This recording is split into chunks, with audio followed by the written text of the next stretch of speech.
Hello, Andy. Great to have you all the way from Nottingham to come and educate us on on God's heart for education for our society. Do you want to say for a minute or so what your role is, what you do, so that we can just get to know you a bit better, and then you can move in to speak to us? Sure, thank you. And thank you so much for the invitation and for such a warm welcome. It's really exciting to be with you tonight. My role for the Church of England is to oversee something called the Church of England Foundation for Educational Leadership, which nationally delivers all kinds of training programs and networks for head teachers, governors, MAT leaders, early career teachers. And it's all focused on how we put, really basically what you just said, Tanya, to be honest, how we put the Church of England vision for education into practice, and what difference that makes to our day-to-day leadership decision makings at all levels. And it's a bold title to give me, God's vision for education. I'm not sure I can authentically give you that, but I'm going to give you a little insight into a few things that perhaps might be helpful.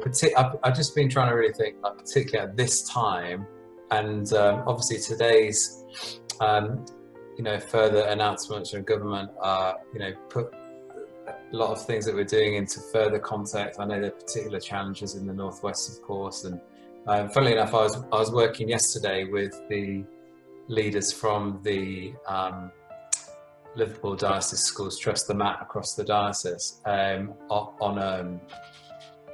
some leadership development stuff, and they were sharing with me plenty of what's going on. So it's going to be titled this, which I hope you can now see: a hope-filled future. Yep. I don't know if you're feeling hopeful tonight or not, but we're going to give it our best shot. And one of the things that I really just want to say to begin with is that at the heart of a Christian vision for education is hope. Hope is not the ability to just be relentlessly positive or see everything through rose-tinted spectacles. Hope is the reason why 209 years ago some people began to say, what if the Church of England started to open schools that would serve the poor? As some of you will know, that's the heritage on which we stand. There are now nearly 5,000 of those Church of England schools across the country. It's a quarter of all primary schools. About 20% of all children in England go to a Church of England school, which is amazing when you think about it. Like 1 million children were in a Church of England school today, which is probably more than will be in a Church of England church on Sunday, given the current regulations. So it's a significant impact for our nation. And I wonder what hope means to you.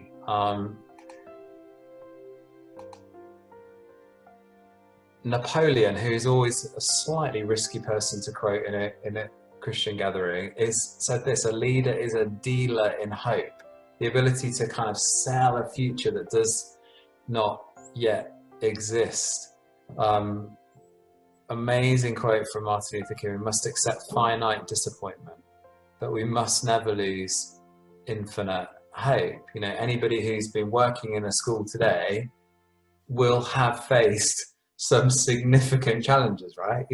Maybe you don't want to list them in the chat because it might feel a bit overwhelming, but every day we choose to accept finite disappointment but never lose infinite hope. We're dwelling in the reality of that present.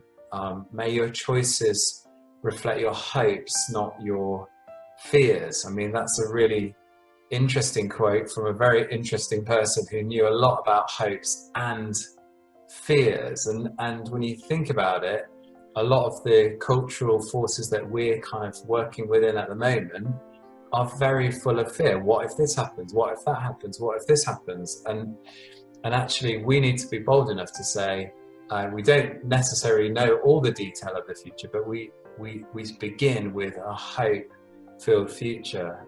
Kierkegaard, hope is a passion for the possible. I really love this quote in that it's not saying hope is just sort of relentlessly thinking everything's going to be okay. In some cases it's not, and that's often when our faith is most revealed, isn't it? Our greatest point of challenge. I wonder if you might be brave enough. Let's just stop the share for a second, just because it'd be great to chat a little bit as well as input. How would you define hope?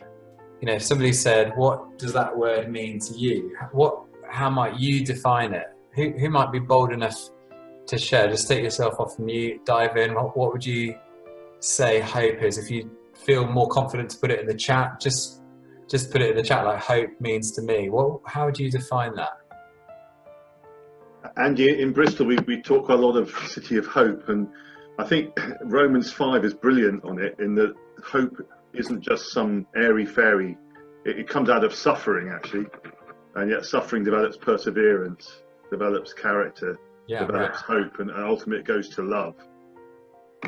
Yeah, thank you. That's so helpful, and that's why this season's potential. I mean, it's hugely challenging in so many ways, but potentially a moment where hope can spring up, because different people are coming together to say, "Hey, how do we function better as a team on this?" And maybe it's a church and a school, or a school and a school, or a university and a school, or whatever. Different relationships beginning, and there's also a movement of saying, "Hey, we're not okay with how this is." There's all kinds of reasons to question that, but you only need to look at the complexity of how the exam system was exposed over the summer holidays to see that school leaders are generally asking, is there not more than this?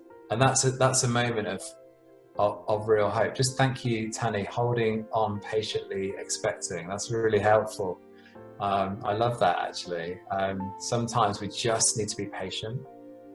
Like, we can't just make it all happen right this second. And for some of us, that might be a message for right today. Maybe you actually don't need to make everything happen. You just need to be patient. And that's part of hope. Let's jump back into the, thanks for sharing from Romans. Definitely one of my favorite passages on this. Also here from 2 Corinthians. Therefore, since we have such a hope, we are very bold. I mean, even your city, this is the name of one of the main streets in your city, isn't it? Hope Street. I've been down that street many times, and I hope to visit it again soon. But a city that's defined by that is, that's no accident, is it? And we are very bold. I mean, we don't need to shy away from that. We need to live in that hope. We published this resource just a few months ago that I wrote with Professor David Ford, who's a theologian at Cambridge University. It's called Called, Connected, Committed. And you can download it for free if you are interested to do that at that URL. I'll put that in the chat in a second so you can paste it in. It's a leadership resource that tries to bring to life this kind of sense of theology, a real rich Christian vision for education and that real deep sense of leadership, and it's based around the Church of England vision for education. Those of you who work in Church of England schools will know that well, this vision for wisdom, hope, community and dignity. Those of you for whom that's new, I really recommend that you kind of dive into that. You can jump into that resource, and in it we talk about how we might be leaders who actually put this into practice. In one of the sections we talk about sustaining vision and building resilience in terms of hope, and I just wanted to pick out just a couple of things from this excerpt. I mean, you can download the thing later and read it, but if you just look in the middle there, teams with sustained vision can still see where they're going in the dark times, and they grow through the difficulties they face together. Often we say like vision is, we're able to see where we're going. Well, actually, hope is maybe we're still able to see where we're going when we can't see where we're going. I don't know if any of that resonates with you, but I personally don't have a clear clarity over the next week or even 2 weeks or even 4 weeks of my professional existence, because it's changing so quick. And if you're in a school, but hope is the ability to see that future even when others don't. This is another excerpt from that document. It's a really bold attempt to summarize the entire Old Testament in about 3 sentences, which is a slightly risky thing to do, but let me see what you make of it, because it's not a story that has a straightforward ending. And if you think about that narrative, there are all kinds of people who just have to sustain a vision over a long period of time. There are times of revelation, dedication, and flourishing, and long periods of confusion, suffering, and patience. There are people who experience elation and success, and others who never get to see the future towards which they were leading. And that is a helpful definition of what hope might be: sustaining vision. There's not a kind of Disney ending to all of those stories, is there, where everything just turns out okay in the end. I just want to tell you 3 simple examples of that from the narrative. If you think of, let's start with Moses. One of the, if you had to name your top 5 leaders of the Bible, most people would probably mention this guy. But for all that he does and all that he leads the people, he actually doesn't get to see the moment he's leading towards. It's one of the most tragic moments in some ways of the narrative. He gets to this moment where just can't actually get to see the future. And you think of history. I don't know if you can name these 2 famous people from our global history. Rosa Parks on the left-hand side, famous bus boycott, taught in every school, but yet despite that, 70 years ago, still we live in a society where race relations are, really, really challenging. Whether it be on a very violent level in the States or in your own context where you are, there's a still massive challenge. But on the right, Emmeline Pankhurst, 100 years ago, massive impact to get women the vote, but still huge issues of gender inequality that still affect the culture that we live and work in as adults, and still affect the children that are growing up in it. It's not an equal. Do you see what I mean? Like, people don't. Hope is not necessarily getting to see the finished product. It's about being faithful to what we've been called to in the midst of it. Jeremiah, famous quote out of Jeremiah's writing, which is really helpful for this season. This is Jeremiah 17. Blessed is the one who trusts in the Lord, whose confidence is in him. They will be like a tree planted by the water that sends its roots out by the stream. It does not fear when heat comes. Its leaves are always green. It has no worries in a year of drought. It never fails to bear fruit. What I love about this quote is that in that last part, it doesn't say it does not fear if heat comes. It says when heat comes. There will be challenges, won't there? There will be ups and downs, twists and turns, but our call is to plant our roots deep so that when those moments come, we're not swayed around, we're not swerved away from what we're being called to, and actually our hope can really live out. And then finally, the Apostle Paul. Roger, you already mentioned a very famous passage from Romans. 2 Corinthians, a real parallel text in many ways. I don't know if you resonate with any of the quotes that I've just pulled out here. We were under pressure far beyond our ability to endure. I don't know if it feels like that. We had no rest, but we were harassed at every turn. Conflicts on the outside, fierce within. Paul's writing very honestly about his own leadership journey and the challenges he faced, but yet he says we have this treasure in jars of clay. And this is a very famous moment in the letter, but it's worth just pausing on just as we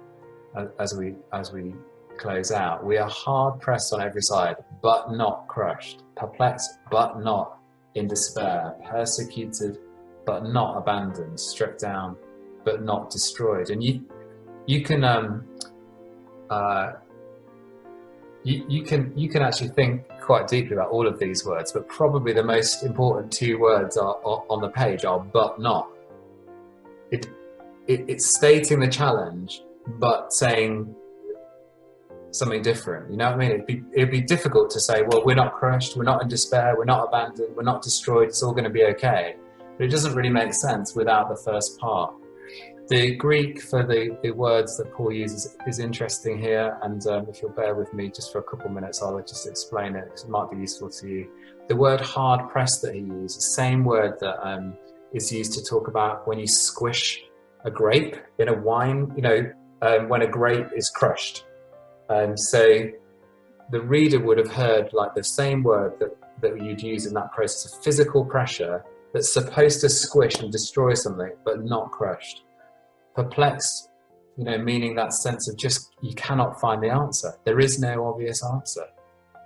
Persecuted literally means chased down. This word in the Greek, it literally means like to be pursued and chased down. And lastly, probably most interestingly, struck down is a military word, which if any of you have ever studied or taught the Romans as a topic, it refers to that Roman military formation that's called the tortoise. I don't know if you know that, where it's like a group of soldiers where there's a shield on the top. They put all their shields at different angles. You must remember it from school, right? Or you must have even taught it today. I can see lots of nodding on the screen. And it's called the tortoise. And as long as the shield's on the top, on the side, on the back, as long as everyone stays in their formation, it's basically one of the most powerful defensive formations. No one can get in, nothing can pierce it. But as soon as it comes out of shape, everyone inside is vulnerable. And the word that means knocked out of shape is the same word that we translate struck down. Really interesting, isn't it? So we're knocked out of shape. The tortoise has been disturbed, if you like.